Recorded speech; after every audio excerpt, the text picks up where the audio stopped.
اسے ہمیشہ برکت سے نوازا۔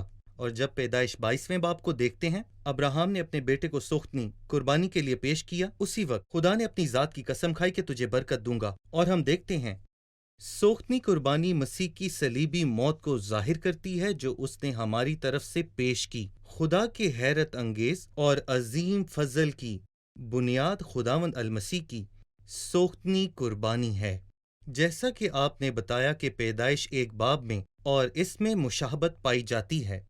اس لحاظ سے میں یہ کہہ سکتا ہوں کہ نوح دوسرا آدم ہے۔ میں یہ نہیں کہہ سکتا کہ دوسرا آدمی، کیونکہ نوح بذات خود آدم کی نقل ہے جس کو ہم اس باب میں واضح طور پر دیکھیں گے۔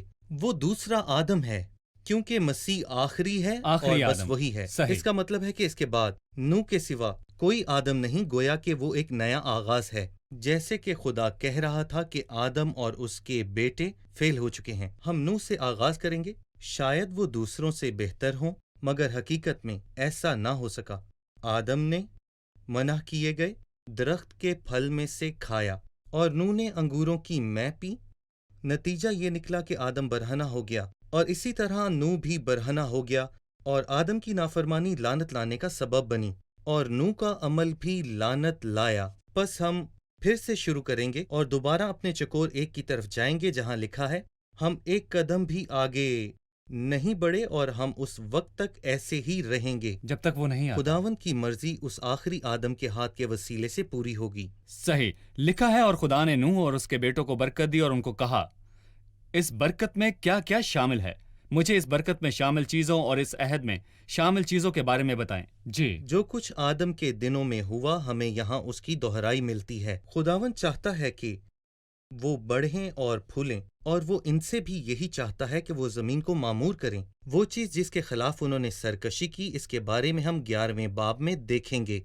یہاں بھی خدا چاہتا ہے کہ وہ بڑھیں اور زمین کو معمور کریں، اور بدلے میں تمام تخلیق پر تیرا خوف اور اختیار ہوگا۔ وہ تیرے ہاتھ میں گرا دی گئی ہیں اور تجھے ابھی بھی برتری حاصل ہے۔ یہ تخلیق پر اختیار ہے، مگر سچ یہ ہے کہ ہم مسیح کے سوا کسی پر بھی اعتبار نہیں کر سکتے، جبکہ انجام کا ہمیں پہلے بتایا جا چکا ہے، کیونکہ ہم بائبل پڑھتے ہیں کہ انجام ہمیشہ ناکامی ہی ہوتا ہے۔ بھائی یوسف، نوح کے ساتھ ایک عہد کیا گیا، اور بائبل میں ہمیں چند اور عہود کا ذکر بھی ملتا ہے۔ اس عہد اور بائبل میں بیان کیے گئے دوسرے عہدوں کے بارے میں بھی بتائیے۔ میرا مطلب بائبل میں موجود 7 عہود مجھے یاد آتے ہیں جن پر میں بات کروں گا۔ پہلا عہد آدم کے ساتھ کیا گیا، اور اس عہد کا اشارہ ہمیں ہوسیہ کی کتاب کے 6 باب میں ملتا ہے، جب خدا اسرائیل کے بارے میں کہتا ہے کہ اس نے آدم کی طرح عہد کی خلاف ورزی کی۔ آدم کو خدا نے باغ عدن میں رکھا اور اسرائیل کو بہترین زمین پر رکھا، اور آدم اور اسرائیل دونوں ہی ناکام ہوئے۔ افسوس ہے کہ انہوں نے آدم کی طرح خلاف ورزی کی۔ یہ پہلا عہد تھا جو خدا نے آدم کے ساتھ کیا، اور دوسرا عہد خدا نے نوح کے ساتھ کیا، زمین، جانوروں اور انسانوں کے ساتھ امن کا عہد۔ میں پھر کبھی زمین کو پانی سے تباہ نہیں کروں گا، اور اگر کبھی تم آسمان پر بادل چھائے دیکھو اور تمہیں ایسا معلوم ہو کہ طوفان آنے کا خطرہ منڈلا رہا ہے، تو میں اپنی کمان کو بادلوں میں رکھوں گا۔ اور یہی کمان عہد کا نشان تھا۔ کمان کا نشان امن و ایمان کا عہد تھا۔ یہ دوسرا عہد تھا۔ تیسرا عہد ابراہم کے ساتھ باندھا گیا، جو اس کی نسل کو زمین دینے کا عہد ہے، جسے ہم 15ویں باب میں پڑھیں گے۔ چوتھا عہد جو خدا نے باندھا وہ حورب کا عہد ہے۔ موسیٰ کا عہد جو پرانا عہد نامہ کہتا ہے۔ ان سب کے ایک ہی نام ہیں۔ 5واں عہد فنہاس کے ساتھ باندھا گیا، جس کا ذکر ہمیں گنتی کے 25ویں باب میں ملتا ہے۔ جب خداوند کے لیے اسے غیرت آئی، تب خداوند نے اس سے وہ عہد دیا۔ پھر چھٹا عہد داؤد کے ساتھ باندھا گیا کہ خداوند داؤد کی نسل سے ایک شخص برپا کرے گا جو داؤد کے تخت پر ابد تک بادشاہت کرے گا۔ ظاہر ہے کہ یہ عہد خداوند یسوع مسیح میں پورا ہوا، جس کی بابت خوشخبری جبرائیل نے مقدسہ ماں مریم کو دی، جب اس نے اس سے کہا خدا اس کے باپ دادا کا تخت اسے دے گا، اور یعقوب کے گھرانے پر وہ ابد تک بادشاہت کرے گا، اور اس کی بادشاہی کا آخر نہ ہوگا۔ اور 7واں اور آخری عہد ہمیں یرمیہ کی کتاب کے 31ویں باب میں ملتا ہے۔ اور پھر عبرانیوں 8 باب میں ہم نئے عہد کے بارے میں پڑھتے ہیں۔ جو اس قوم سے باندھا جائے گا جو بڑی مصیبت سے نکل کر آئیں گے۔ ہم یرمیہ 31 سے سیکھتے ہیں کہ وہ نیا عہد کلیسیا کے لیے نہیں، بالکل نہیں، یہ اسرائیل اور یہودا کے باندھا گھرانے گیا کے ساتھ، کلیسیا صحیح، عہود کی فہرست میں شامل صحیح۔ نہیں، بلکہ یہ کسی بھی عہد کا حصہ نہیں، لیکن اس کے خون بہانے کی وجہ سے ہم نے برکات حاصل کی۔ کسی نے کیا خوب کہا کہ کیا کوئی اپنے بچوں سے عہد باندھ سکتا ہے؟ اگر خدا ہمیں اپنے بچے بناتا ہے تو وہ ہم سے عہد کرنے صحیح۔ کا ارادہ نہیں رکھتا۔ عہد میں سب شامل ہیں، میراث تم ہو کیونکہ ٹھیک ہم اس ہے، کے بچے ہیں۔ ہم ایک چھوٹے سے وقفے کے بعد مہمانوں کے سوالات کے ساتھ حاضر ہوں گے۔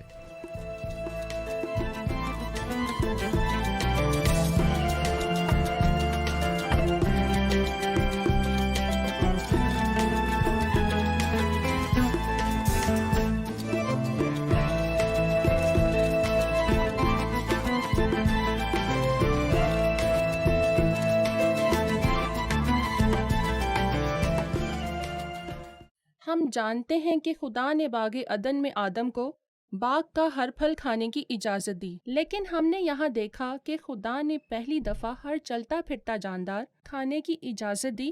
میں یہی سوال پوچھنے والی تھی۔ کچھ لوگ کہتے ہیں کہ ہری سبزیاں کھانا گوشت کھانے سے زیادہ بہتر ہے، آپ اس بارے میں کیا کہتے ہیں؟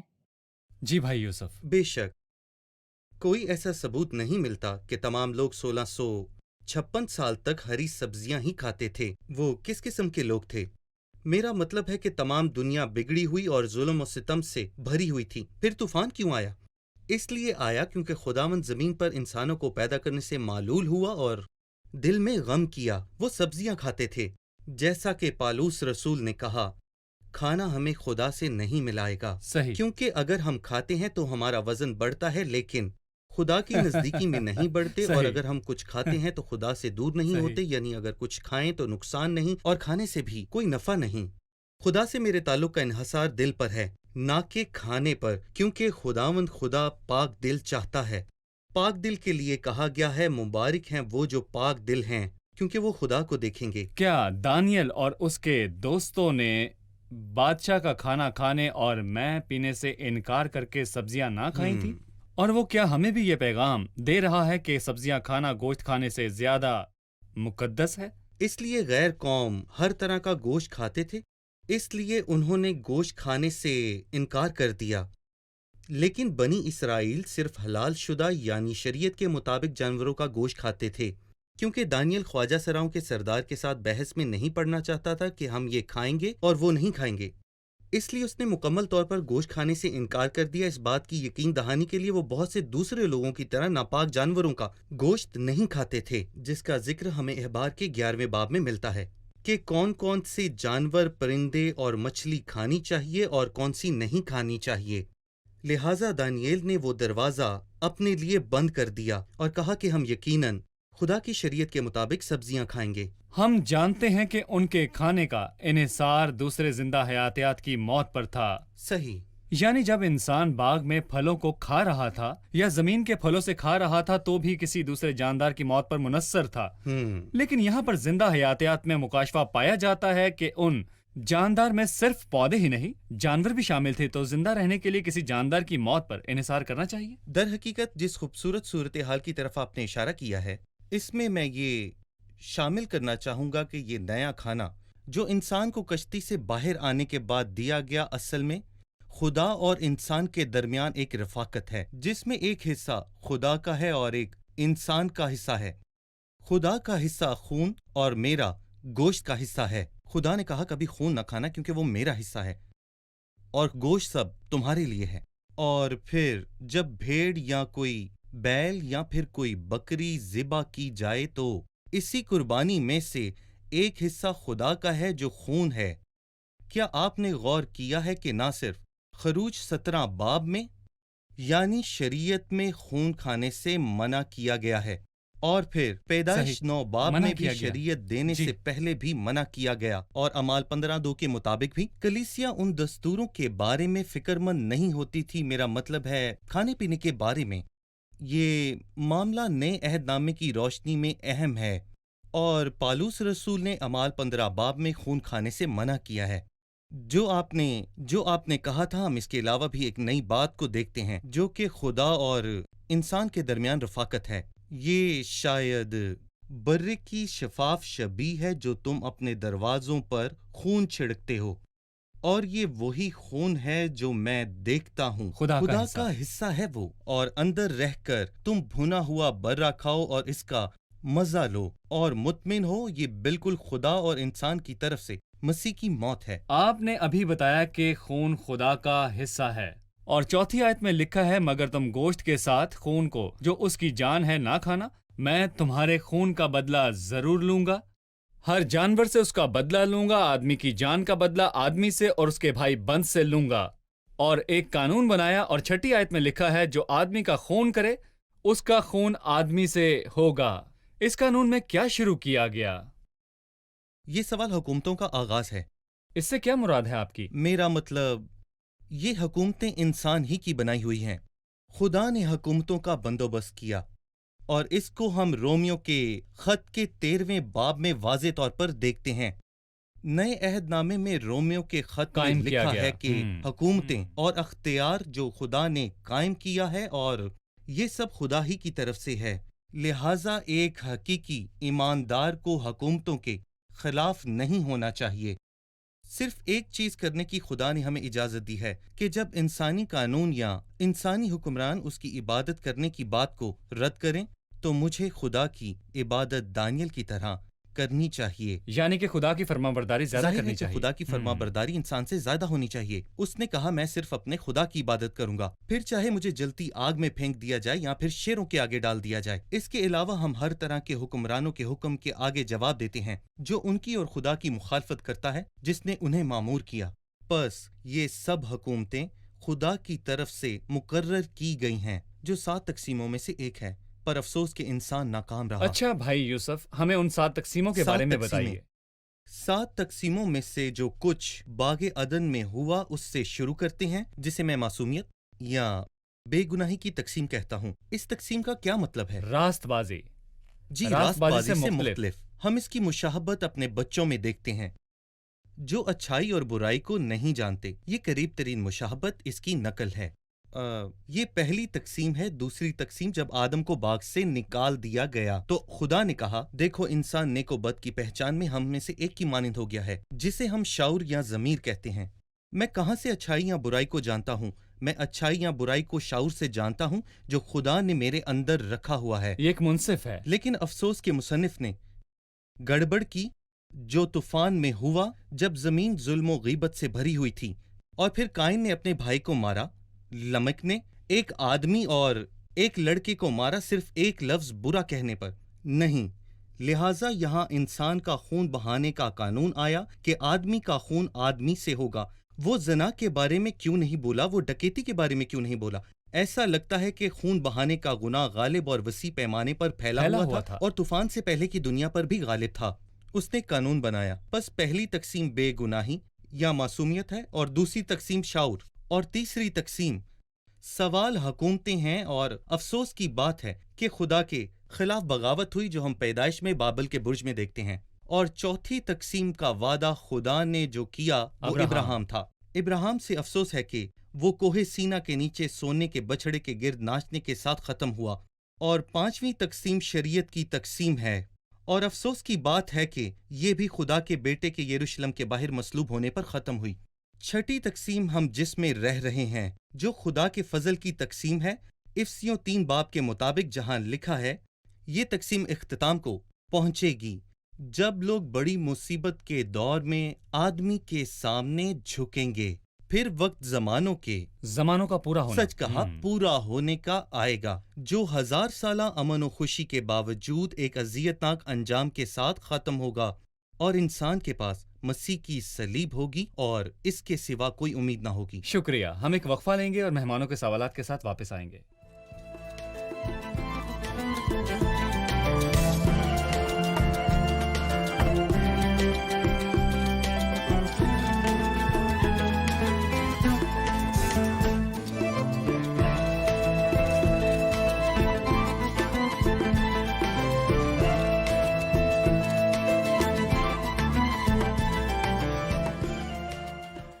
میں اس عہد کو تمہارے ساتھ قائم رکھوں گا کہ سب جاندار طوفان کے پانی سے پھر ہلاک نہ ہوں گے، اور نہ کبھی زمین کو تباہ کرنے کے لیے پھر طوفان آئے گا۔ ہمیں اس عہد کو جاننے کی ضرورت ہے۔ جی بھائی یوسف۔ لفظ عہد کا مطلب عہد ہے۔ ہم نے دیکھا ہے کہ خدا ہمیشہ فاتح ہے اور انسان کو اس کی ناکامی کے باوجود جیت دلاتا ہے۔ وہ اس میں گھرا ہوا ہے۔ فرما برداری کے بعد وہ جیت جاتا ہے۔ جی بالکل، آپ نے ٹھیک صحیح۔ کہا۔ وہ کشتی سے باہر آئے اور خدا نے انہیں ایک تحفہ دیا کہ تم جانور کھاؤ، مویشی کھاؤ اور ہر چلتا پھرتا جاندار کھاؤ، یہی نہیں بلکہ تمہارے ساتھ ایک عہد بھی باندھوں گا، اور حقیقت میں اس عہد کا نشان بہت خوبصورت ہوگا۔ یہ نشان کیا ہے؟ عہد کا نشان بادلوں میں کمان ہے۔ اور یہ کمان کیا ہے؟ میرا مطلب ہے روشنی کا ٹوٹنا۔ کبھی روشنی کو ٹوٹتے دیکھا ہے؟ اصل میں کمان کا مطلب ہے روشنی ٹوٹ گئی۔ روشنی ٹوٹنے سے کیا مراد ہے؟ حقیقت میں خدا روشنی ہے، کیا وہ نہیں ہے؟ مسیح روشنی ہے جو ہر چیز کو روشن کرتا ہے جو دنیا میں آ رہا تھا، لیکن اس کی مکمل زندگی بہت دلکش تھی، جبکہ سب سے زیادہ دلکش تب تھی جب ہم مسیح کو صلیب پر دیکھتے ہیں۔ وہ انسان کی نظر میں رد کیا گیا اور اس کی صورت اور شکل نہ رہی۔ مقدسین کی بے شمار نسلوں نے مسیح یسوع میں خوبصورتی اور کمال کو پایا۔ کیا وہ میرے لیے مرا؟ کیا اس نے میرے اندر کوئی اچھائی پائی اور میرے لیے جان دی؟ حقیقت میں یہی چیز ہمارے دلوں کو مائل کرتی ہے، اور جب پھر کالے بادل آتے ہیں تو پریشان نہ ہو، کیونکہ بادلوں کے پیچھے ایک سورج بھی ہے، اور وہی سورج بادلوں کے پیچھے رہتا ہے۔ جب بادل ہوں اور تم بارش کو دیکھتے ہو تو خوف زدہ نہیں ہوتے۔ تم اوپر دیکھتے ہو اور تمہیں ایک خوبصورت کمان نظر آئے گی جس کے رنگ نہایت خوشنما اور خوبصورت اور شان و شوکت والے ہیں۔ اس نے کہا جب اوپر کی طرف دیکھو تو اس کمان کو بھی دیکھو اور خدا کو دیکھو، اور اس وعدے کو یاد کرو کہ خدا کبھی بھی زمین کو طوفان سے تباہ نہیں کرے گا، اور خدا اپنے وعدوں میں سچا خدا ہے۔ بھائی یوسف، جسمانی طور پر مجھے نہیں لگتا کہ بائبل مقدس کے سوا کسی بھی دوسری کتاب میں اس کمان کے واقعے کی بنیاد کی طرف اشارہ کیا گیا ہو۔ صحیح۔ بائبل کے بغیر اور اس میں موجود پیدائش 9ویں باب کے بغیر لوگ کہیں گے اس کی بنیاد کیا ہے، لیکن بائبل بتاتی ہے کہ شدید بارش کے بعد جب آسمان پر کمان آتی ہے۔ یہ وہ یقین دہانی ہے، جیسے کہ ہم نے پہلے کہا کہ زیادہ امکان اس بات کا ہے کہ طوفان سے پہلے بارش نہیں ہوتی تھی اور نہ ہی کمان ہوتی تھی۔ صحیح۔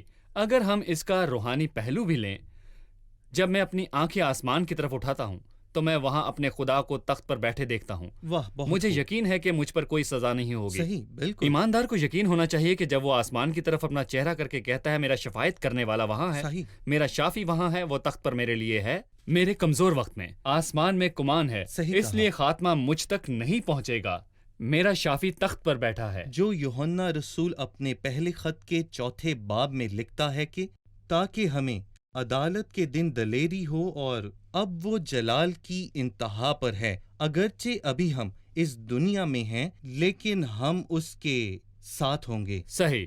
پس خدا نے نوح اور زمین کے ساتھ ایک عہد باندھا۔ جو کچھ اس نے طوفان میں کیا اس کو وہ نہیں دہرائے گا، لیکن ہم جانتے ہیں کہ جلد ہی یہ دنیا ختم ہو جائے گی، جی، اور اجرام فلک اور زمین جل کر تحلیل ہو جائیں گے، اور پھر موجودہ دنیا کا اختتام جی۔ ہوگا۔ تو دونوں میں صلاح کیسے کریں؟ دیکھیں، ہم یہ کہہ سکتے ہیں کہ ماضی میں 2 عدالتیں ہوئیں اور تیسری عدالت مستقبل میں ہوگی۔ ماضی میں کیا کیا گیا؟ یہ پہلی عدالت ہے۔ یہ عالمگیر تھا، پانی نے اس وقت موجودہ دنیا کو پوری طرح ڈھانپ لیا تھا۔ خدا نے کہا کہ میں دوبارہ دنیا کو پانی سے ختم نہیں کروں گا، ٹھیک ہے؟ دوسری عدالت آگ کے ساتھ کی گئی جو مقامی تھی، اور وہ کیا سدوم تھا؟ اور عمورہ۔ پیدائش 19 باب میں سدوم امورہ اور اس کے گرد و نواح کے شہر۔ صحیح۔ لہٰذا پھر پانی کے ساتھ عالمگیر عدالت اور مقامی عدالت آگ آگ کے کے ساتھ ساتھ کی گئی، اور آنے والی عدالت بھی آگ کے ساتھ کی جائے گی۔ اسی کے متعلق پطرس نے اپنے دوسرے خط کے 3 باب میں بتایا، مگر اس وقت کے آسمان اور زمین اس کلام کے ذریعے اس لیے رکھے گئے ہیں کہ جلائے جائیں، اور وہ بے دین آدمیوں کی عدالت اور ہلاکت کے دن تک محفوظ رکھے گئے ہیں۔ لہٰذا اگر نوح اپنی نسل کے لوگوں پر چیخ رہا تھا تو میرے خیال سے ہمیں بھی بلند آواز میں چیخنا چاہیے، اور ہمیں خدا کے شکر گزار ہونا چاہیے کہ وہ پوری دنیا میں کلیسیا کے اٹھائے جانے کے بعد آنے والی عدالت کے بارے میں سیٹلائٹ کو استعمال کرتا ہے۔ پس ہم لوگوں کو خدا کے پاس آنے کا کہتے ہیں۔ ٹھیک ہے بھائی یوسف، میں اس عمدہ تقریر کے لیے آپ کا نہایت شکر گزار ہوں۔ خداوند نے چاہا تو ہم اگلی قسط میں ضرور ملاقات کریں گے۔ خداوند آپ کو برکت دے۔ آج کے کلام سے آپ نے کیا سیکھا؟ باب 9 کے آغاز میں ہم نے دیکھا کہ خدا نے نوح اور اس کے بیٹوں کو برکت دی۔ یہ خدا کے لیے مذبح بنانے اور اس پر سوختنی قربانی چڑھانے کا نتیجہ تھا، جس کا ذکر 8ویں باب میں ہے۔ جیسے کہ ابراہیم کے برے کو سوختنی قربانی کے طور پر پیش کرنے کے بعد خدا نے اسے کہا، میں تجھے ضرور برکت دوں گا۔ ٹھیک ہے، ہم نے طوفان اور کشتی کی کہانی سے اسباق سیکھے ہیں، جیسے کہ انسان مکمل طور پر اخلاق باختہ ہے، خدا گناہ سے نفرت کرتا ہے، خدا محبت ہے اور اس نے خود نجات کے لیے راستہ تیار کیا۔ یہ درست ہے کہ گناہ کی سزا دی جائے گی، لیکن خدا نے نجات کے لیے راستہ تیار کیا ہے اور انسان کو اس راستے کو قبول کرنا ہے جو خدا نے اس کے لیے مقرر کیا۔ صحیح۔ ہم نے یہ سیکھا کہ کھانا نہ تو ہمیں خدا کے نزدیک اور نہ ہی اس سے دور کرتا ہے، بلکہ وہ دل پر نظر کرتا ہے۔ اے میرے بیٹے، اپنا دل مجھ کو دے، مبارک ہیں وہ جو پاک دل ہیں، کیونکہ وہ خدا کو دیکھیں گے۔ شکریہ، خدا آپ کو برکت دے۔ بھائی خدا یوسف، آپ کو آپ کا بھی برکت دے۔ شکریہ۔ عزیزوں، میں آپ کو عہد یاد دلاتا ہوں، وہ وعدہ، وہ عہد جو خدا نے نوح اور زمین سے باندھا تھا، اور اس عہد کا نشان کمان ہے جب بھی وہ بادلوں میں دکھائی دیتی ہے۔ روح کو یقین دلاتی ہے کہ طوفان جیسی تباہی نہیں ہوگی۔ پھر سے دہراتا ہوں کہ ہم نے سنا اور سیکھا کہ وہ کمان کیا ہے، یہ کیسے ظاہر ہوئی۔ یہ تب آتی ہے جب روشنی ٹوٹتی ہے۔ سارا جلال مسیح کو ملے جو حقیقی روشنی ہے۔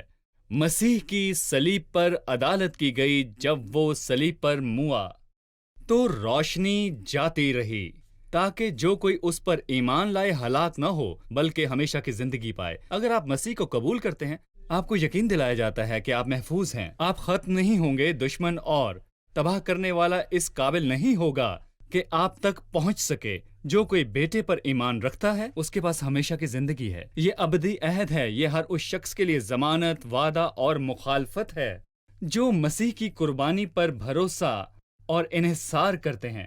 عزیزو، میں آپ کی حوصلہ افزائی کرنا چاہوں گا۔ اگر آپ پریشان ہیں اور اپنے مستقبل کے بارے، موت اور موت کے بعد ہونے والی عدالت کے بارے آپ خوف زدہ ہیں یا خدا کے ہاتھ میں پڑنے سے خوف زدہ ہیں، اور اگر آپ ہیں تو پریشان نہ ہو، آپ کا دل سکون اور یقین سے بھر سکتا ہے، بشرطے آپ مسیح کے کفارے اور اس کی صلیب پر کیے گئے کام پر ایمان لائیں۔ اگلی قسط میں دوبارہ ملنے تک خداوند آپ سب کے ساتھ ہو۔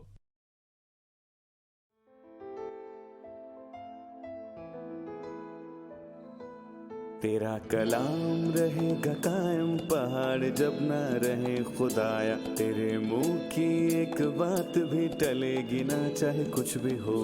تیری مان دیے ہے زندہ، سونے سے بھی قیمتی، میرا دل یہ دے گواہی ہے، یہ کتاب عظیم نازل کرے اپنا کلام، شکستہ دلوں کو سکون ملے، تاریکی دور ہو میری راہیں روشن کر، دل اپنا کلام کثرت سے اے خدا بدل دے، رہائی دے کثرت سے پھل میں لاؤ۔ کلام رہے گا قائم، پہاڑ جب نہ رہے خدایا، تیرے منہ کی ایک بات بھی ٹلے گی نہ، چاہے کچھ بھی ہو۔